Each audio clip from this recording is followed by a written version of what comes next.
میرے عزیز دوستو، السلام علیکم ورحمۃ اللہ تعالی وبرکاتہ۔ آج کا ہمارا ٹاپک ہے فکر آخرت، اور یہ واقعہ ہے حضرت عمر بن عبدالعزیز رحمۃ اللہ علیہ کا۔ ایک مرتبہ حضرت عمر بن عبدالعزیز رحمۃ اللہ علیہ خلیفہ سلیمان بن عبد الملک کے ساتھ سفر کے لیے روانہ ہوئے۔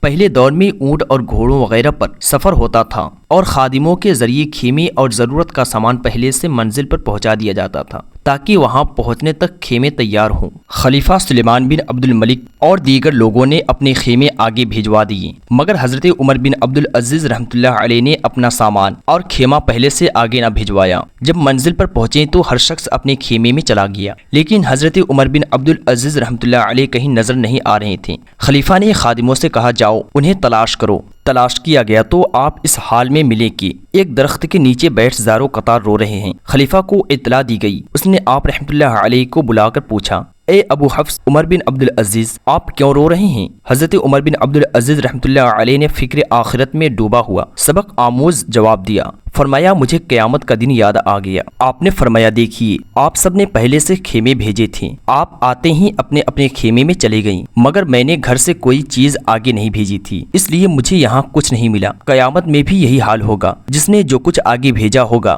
اسے وہی کچھ ملے گا۔ دوستو، اگر دنیا میں ہم اچھے عمل کریں گے تو آخرت میں جہنم سے ضرور بچ جائیں گے۔ ویڈیو اگر پسند آئے تو چینل کو سبسکرائب ضرور کر لیجیے۔ ملتے ہیں پھر کسی نئے ٹاپک کے ساتھ، تب تک لیے اللہ حافظ۔ اللہ آپ سب کا حافظ و نگہبان۔